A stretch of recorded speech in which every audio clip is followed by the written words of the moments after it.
Los libros de Esdras y Nehemías. En la mayoría de las Biblias modernas, estos libros están separados, pero esa división sucedió mucho después de que el libro fuera escrito. Originalmente era una sola obra escrita por un solo autor.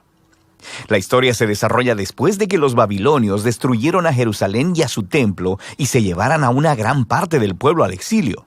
Y este libro retoma la historia aproximadamente 50 años después y cuenta el regreso de varios israelitas a Jerusalén y lo que sucedió cuando reconstruyeron la ciudad y sus vidas ahí. El libro se enfoca específicamente en 3 líderes claves quienes dirigen los esfuerzos de reconstrucción. Tenemos a Zorobabel, Esdras y luego Nehemías, y el diseño del libro se enfoca en los esfuerzos de cada líder. Zorobabel dirige a un gran grupo de personas de vuelta a Jerusalén para reconstruir el templo. Luego, aproximadamente 60 años después, llega Esdras a Jerusalén para enseñar la Torá y reconstruir la comunidad. Y luego es seguido por Nehemías, quien dirige la reconstrucción de los muros de Jerusalén. Y estas 3 historias están diseñadas para ser paralelas. Cada una comienza con el rey de Persia siendo movido por Dios para enviar al líder a Jerusalén, ofreciéndole recursos y apoyo. Y luego, cada líder encuentra oposición a sus esfuerzos, la cual cada uno vence, pero de manera que en cada una de las 3 partes se produce un extraño anticlímax. Regresemos un poco y veamos cómo todo encaja en su lugar. La historia comienza con un decreto de Ciro, el rey de Persia, quien es movido por Dios para permitir que los exiliados regresen a Jerusalén y reconstruyan el templo. Y el autor dice que esto cumple una promesa hecha por el profeta Jeremías, que los exiliados regresarían un día a Jerusalén. Ahora, este cumplimiento debería despertar nuestra esperanza en muchas de las otras promesas proféticas, en el sentido de que el exilio no era el final de la historia. Tenemos la esperanza de un futuro rey mesiánico del linaje de David. Tenemos la esperanza de un templo reconstruido en el que la presencia de Dios morará con su pueblo.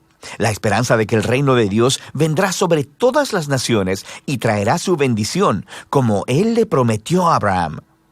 Y así, con todas estas esperanzas en mente, leemos la historia de Zorobabel. Su nombre significa plantado en Babilonia. Él representa a la generación nacida en la cautividad de Babilonia y él dirige a un grupo de israelitas en su regreso a Jerusalén. Después de que se asientan ahí, ellos reconstruyen el altar para ofrecer sacrificios y después el templo mismo. La ceremonia para poner los fundamentos y la dedicación final del templo son momentos claves. Las historias pasadas del tabernáculo y de la dedicación del templo deberían estar en nuestras mentes. Este es el momento en el que la ardiente nube de la presencia de Dios debería descender. Él está morando con su pueblo y no sucede. Así que, aunque algunos están felices por este nuevo templo, los ancianos que habían visto el anterior templo de Salomón lloran con angustia. No se parece nada a su glorioso pasado o a sus esperanzas para el futuro. Y es aquí donde tenemos la primera historia de oposición, y es muy extraña. Los nietos de los israelitas que no fueron llevados al exilio habían vivido en Jerusalén todo este tiempo y vienen a ofrecer ayuda para la reconstrucción del templo. Y Zorobabel se niega. Dice, ustedes no tienen parte en nuestro templo. Y esto, por supuesto, genera un conflicto, el cual Zorobabel vence. Pero es muy extraño porque los profetas habían visualizado que las tribus de Israel se unirían junto con todas las naciones para participar en la adoración al Dios de Israel cuando el reino finalmente llegara.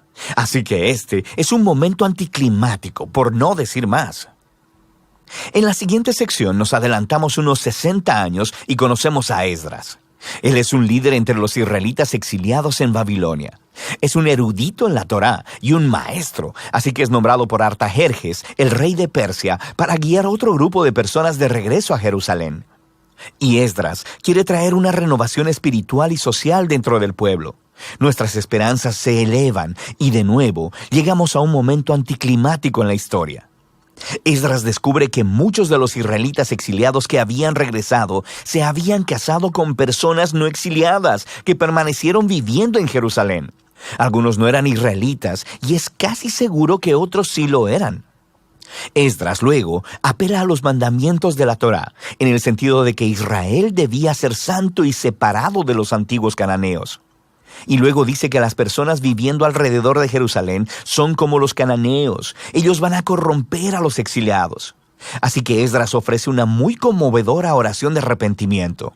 Pero luego, él reúne a todos los líderes y promulga un decreto de divorcio que dice que todos esos matrimonios deben ser anulados y las mujeres y los niños expulsados.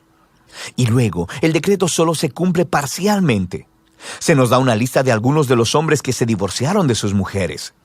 La historia es muy extraña por varias razones. Primero que nada, Dios nunca ordenó a Esdras que hiciera esto. Fueron los líderes de Jerusalén quienes llevaron a Esdras a hacer el decreto. Segundo, el profeta contemporáneo, Malaquías, sí dijo que el exiliado debía preocuparse por la pureza, pero también dijo que Dios se opone al divorcio.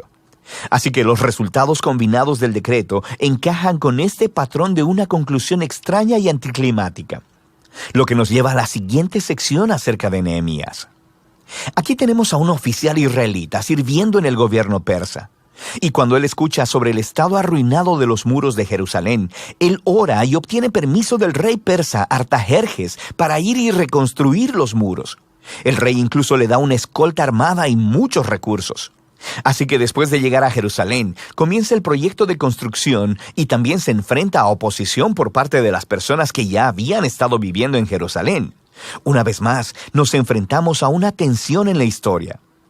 El profeta contemporáneo Zacarías dijo que la nueva Jerusalén del reino de Dios sería una ciudad sin muros, que la presencia de Dios la rodearía, que personas de todas las naciones vendrían y se unirían al pueblo del pacto.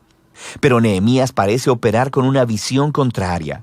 Él les informa a las personas que rodean a Jerusalén que no tienen parte en Jerusalén, y esto, por supuesto, los mueve a hostilidad. Así que, aunque Nehemías cumple su visión para la ciudad con integridad y valor, ellos tienen que construir la ciudad con guardias armados protegiéndolos. Y nos preguntamos, ¿podría todo este conflicto haber sido manejado de otra manera? Y todo esto nos lleva a la conclusión del libro en dos movimientos, primero positivo y luego negativo. Esdras y Nehemías combinan sus esfuerzos para traer una renovación espiritual entre el pueblo. Ellos reúnen a todos los exiliados para un festival y enseñan y leen la Torá a todo el pueblo durante 7 días. Y luego celebran la antigua fiesta de los tabernáculos para recordar la fidelidad de Dios en el Éxodo y los viajes en el desierto. Y confiesan sus pecados y se comprometen a renovar el pacto y a seguir todos los mandamientos de la Torá. Y terminan con una gran celebración sobre el templo y los muros de Jerusalén. Y pensaríamos que este es el momento decisivo, pero no lo es. El libro termina en una nota completamente deprimente. Nehemías da un paseo por la ciudad y descubre que el pueblo no ha estado cumpliendo sus votos del pacto. La obra de Zorobabel está deshecha, ya que él se encuentra con el templo en descuido y siendo administrado por un conjunto de gente que no está calificada. Luego descubre que el trabajo de Esdras ha sido comprometido. Encuentra a todos violando la Torá, a personas trabajando en el día de reposo. E incluso su propio trabajo en los muros está en juego porque las personas están poniendo mercados alrededor de los muros de Jerusalén y trabajando en el día de reposo. Y Nehemías desata un alboroto, golpea a las personas, les tira el cabello y les grita: «¡Obedezcan los mandamientos de la Torá!». Y sus últimas palabras son una oración para que Dios lo recuerde y que por lo menos él hizo el intento. Y así termina el libro. Quiero decir, es muy extraño, pero nos hemos preparado para esto, ¿no? Estos momentos anticlimáticos han sido entretejidos intencionalmente en el diseño del libro. Así que nos hace preguntarnos, ¿qué podría contribuir este libro a la narrativa de la Biblia? Bueno, recuerda, el libro empezó elevando nuestra esperanza en las promesas proféticas acerca del Mesías, el templo y el reino de Dios. Y luego no sucede nada de eso. Así que aunque Israel está de vuelta en la tierra, no parece que su estado espiritual anterior al exilio haya cambiado. Y aunque Esdras y Nehemías hacen lo mejor que pueden, sus reformas políticas y sociales entre el pueblo no abordan los problemas centrales de los corazones. Así que el libro está apuntado a la misma necesidad que resaltaron los profetas Jeremías y Ezequiel. Lo que el pueblo de Dios necesita es una transformación integral de sus corazones para que puedan amar y obedecer a su Dios. Y sí, el libro termina con una decepción, pero te obliga a seguir leyendo los libros proféticos y de sabiduría, para descubrir qué es lo que Dios hará para cumplir sus grandes promesas de pacto. Pero por ahora, de eso tratan los libros de Esdras y Nehemías.